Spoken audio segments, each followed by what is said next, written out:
ఇక్కడికి ఇచ్చేసినటువంటి మీడియా మిత్రులకు అనుకోండి, నా శ్రేయోభిలాషులకు అనుకోండి, ఐజా గ్రామ ప్రజలకు అనుకోండి, ఈ విజయం ఇంత ఘన విజయం దక్కించిన మా ఐజా ప్రజలు, నా మిత్రులు అందరికీ నా శిరస్సు వంచి పాదాభివందనాలు చేస్తున్నాను.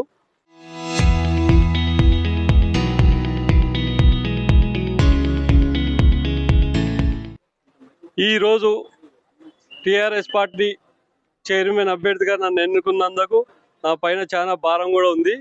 ఎందుకంటే ఈ ఊరు భవిష్యత్తు నాకు ఒక సపరేట్ విజన్ ఉంది.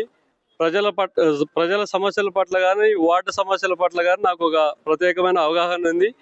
భవిష్యత్ కార్యాచరణ రూపొందించి ఐజా డెవలప్మెంట్ కార్యాచరణ కూడా నేను త్వరలో ప్రకటిస్తా. ఈ బరువు బాధ్యతల నుంచి అందరి సహకారం కూడా నేను కోరుకుంటున్నా. నమస్తే. ఫండ్ మాత్రం అన్ని మున్సిపాలిటీలకు సమానంగా వస్తుంది. ఎందుకంటే ఎవరు జోబుల నుంచి ఇయ్యరు కాబట్టి ప్రజలు కట్టే పన్నుల నుంచే ఫండ్ డిసైడ్ అవుతుంది. ఫండ్ అక్కడి నుంచి వస్తాం.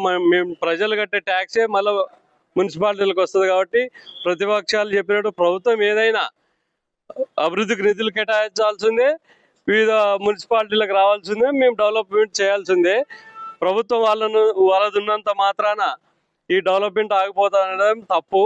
వాళ్ళు అపోహ సృష్టిస్తున్నారు కాబట్టి అవన్నీ నిజం కాదు. ఆ డెవలప్మెంట్ ఏదో నేను చేసి చూపిస్తాను భవిష్యత్తులో.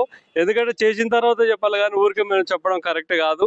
ఖచ్చితంగా డెవలప్ చేసి చూపిస్తాను నేను. చరిత్ర సృష్టించినోడు ఇప్పుడు ఆ చరిత్రని తిరగరాయబోతున్నాడు. అబద్ధాల గోడల్ని బద్దల కొట్టి నిజాలను రాగా మీ ముందుంచబోతున్నాడు. నిజమైన వార్తల కోసం వెంటనే డౌన్లోడ్ చేసుకోండి రా యాప్ని.